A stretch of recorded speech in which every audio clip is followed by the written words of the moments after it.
y'all. This is Pam with Pink Dragonfly Wings, and I'm here with another video showing you a cool way to make ephemera for your junk journals. Now, I saw this online, and the gal's website that I saw it on was Rose Wildsmith, Wildsmith,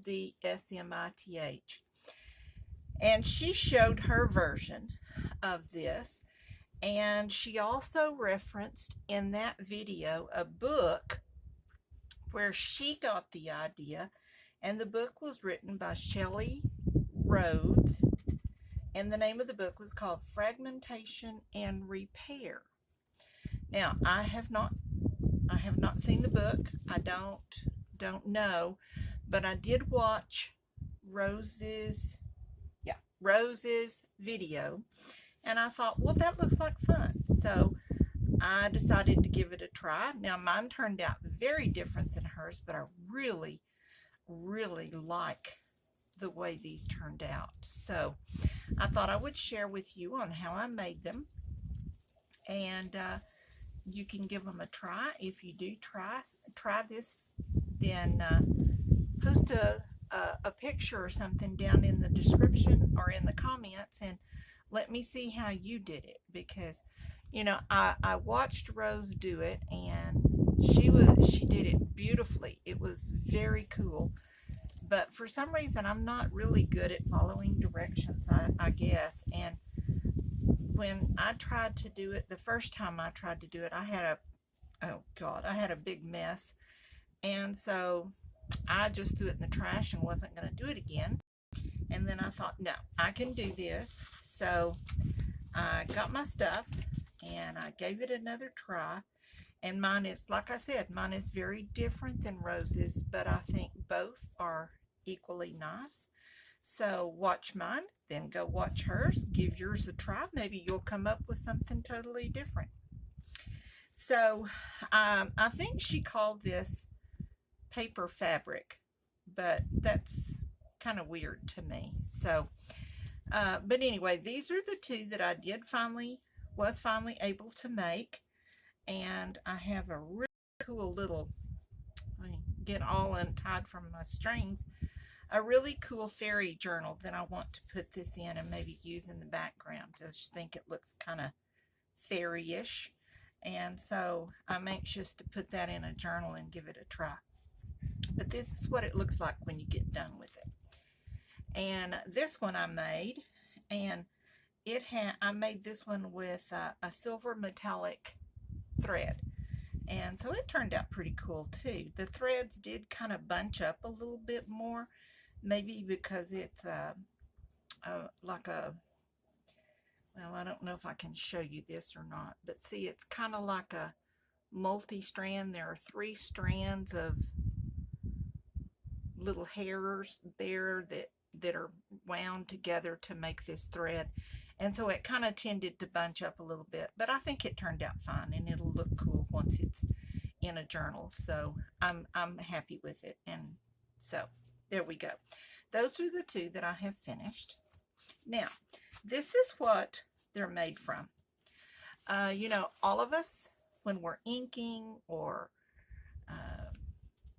doing anything with colors and stuff, we usually swap it up with a paper towel, or sop it up if you're from the South. And I have all these little paper towels that I had left over, and I just kind of stick them over, let them dry, because I think surely there is something we can do with this. And then I find Rose and Shelley, and voila, there's something to do with those.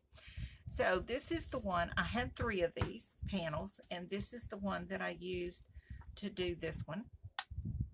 And now the colors changed and ran a little bit. This tends to look more blue now than it did on here when it was more vibranty purple. But I think that's because when you put the water on the paper towel, it kind of changes the colors of the distress inks that are on here. So, but that's okay. Didn't matter to me. So, Anyway, this is what I used. I had this one, and then of course I used this one for this color. And like I said, when you put the water on it, it will kind of spread and fill out a little bit with the color, so it changes. It won't look exactly like this, but that's okay. Experiment, play around, and see what you think. And then I have this one, but I haven't done anything with this one yet, so uh, maybe I'll give this one a try. Yellow was not really my favorite color, but I really like how this does with these oxide inks, because this green on here kind of spreads out and the edges look like it has a little yellow aura around it, and I think that's really cool looking. So anyway, so I'll give that one a try, and maybe we'll see that one in a journal sometime here in the future. And so let's go on and get started, because I'm going to show you what I did.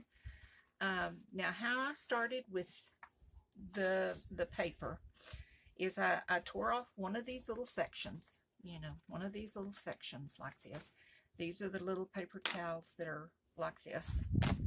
And I took one of these little sections and I took it to my sewing machine, and I sewed lines all the way down here. I just went down here and up and over and over.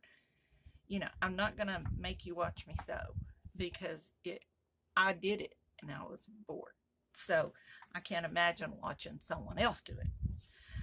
But that's what I did. I just laid out the paper towel. Now the paper towel is very dry. No moistness to this at all. I probably used these paper towels weeks ago, so they are very dry. You don't want to put the wet paper towel in your sewing machine. It's going to gum up all your inner works of your sewing machine. So I went up and down the long way first, and I just went down, crossed, up, crossed, down, crossed, and I went all the way across. Then when I got to the end, I turned it sideways and went back up this way and made all of these little squares. Now you can see all of the little squares are not the same. They're not the same size, and that's okay.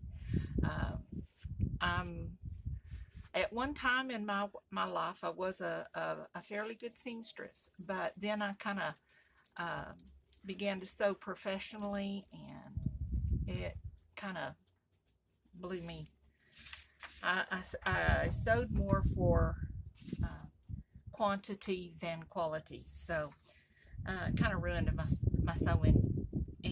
But it's okay. I still use it for my junk journals, and it does just fine. So then I have this little piece of sewn paper towel with little square boxes in it. So I moved my paper out of the way, because there's no sense in getting another sheet of paper wet, because now we're going to go in and we are going to open up these little squares in here. So I have my spray bottle, and I'm going to make it pretty wet. And you'll just have to play around with this, because when it's really wet like this, it does good, but I really like it after it's kind of maybe dried about 10 minutes or so and it's not quite as wet. But we're going to go with it for this, and put a little bit of, see, there's another one that I kind of, that's a napkin though, so. All right, and then I have this little broken dental tool that a friend of mine gave me a long time ago, and I use these all the time. This is probably my favorite tool, and I use them all the time. So if you can have access to these, like I said, I use them all the time, so you go for it. This one was pretty thick and it's broken, so this works perfectly for what I need to do here. So I'm going to start up here in the corner, and I'm going to hold it, and I'm just going to go, and it's hard to get started because you don't really have a lot of space, and I'm just going to make a little hole in there. Now your threads are there, so they're going to be your borders for making your holes.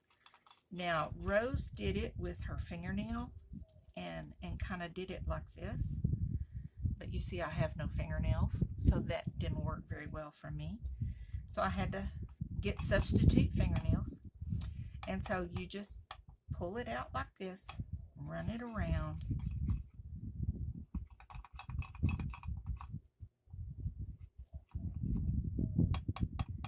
and I just work an area. Now, the one thing, this is really, really a cool thing to add texture to your junk journals.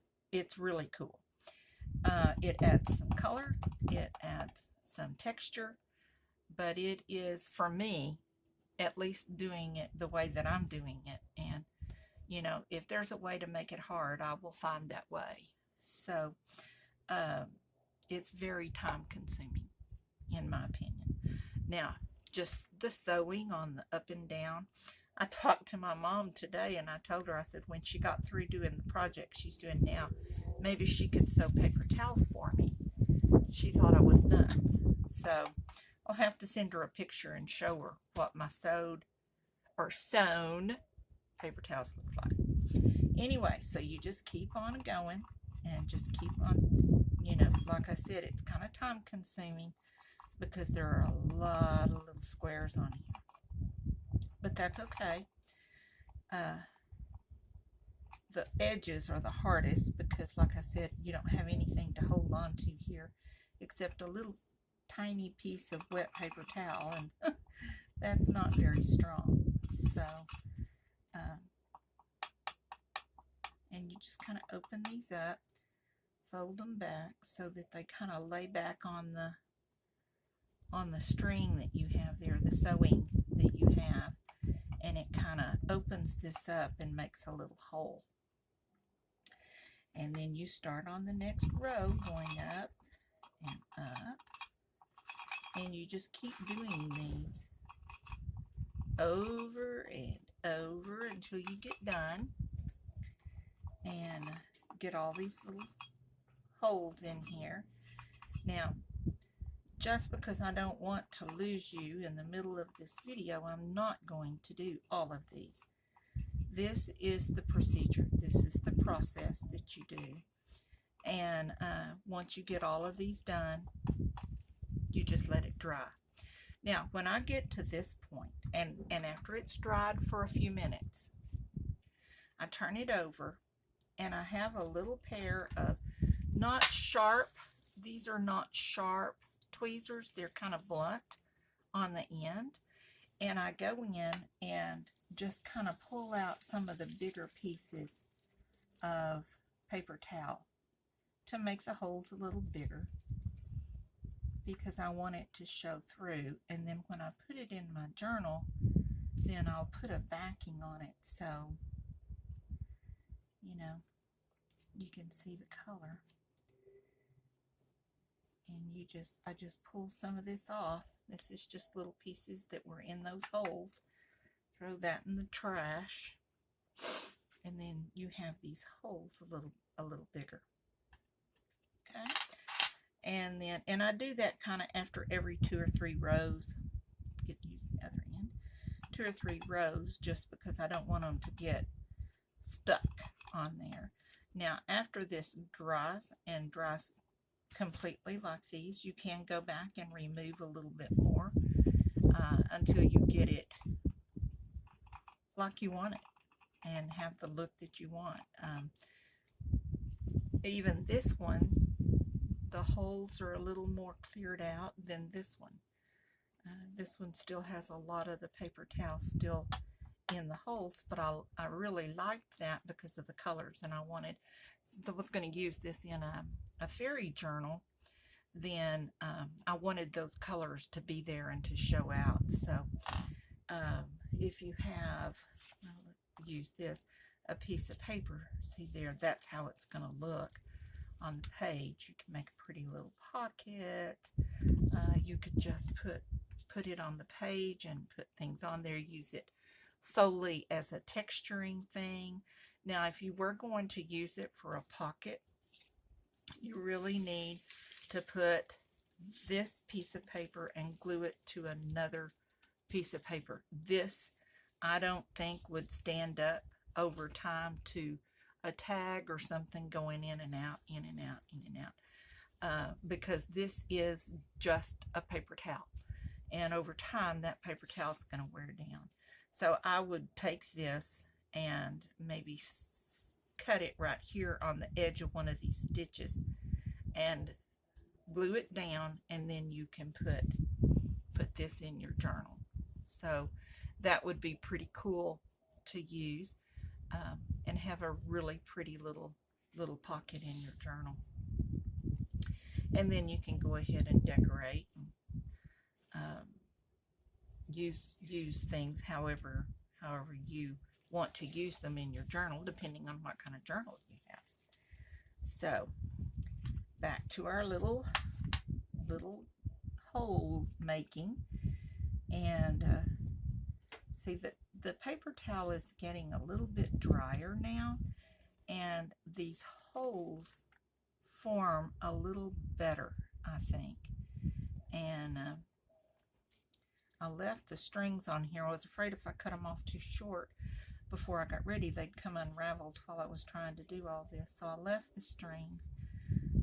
I'll make the decision whether to cut them off or what later, when I get through with them. So, and then again, turn it over, pick out some of these pieces in the corner. You don't want all of them, because then all you'll have is just a string. You'll just have a string. And I've got one over here. See where it just, the paper towel kind of fell apart here. And so you've just got a string there. And that's not really what we want. We want that paper towel in there to give it the texture and to give it the color. So you don't want to tear it all the way to these sewn edges, the sewn strings. And so, don't pick off too much of your little pocket. If you do it every now and then, that's okay. That's cool. Gives you a little bit different texture, different look. But if not, then you have that.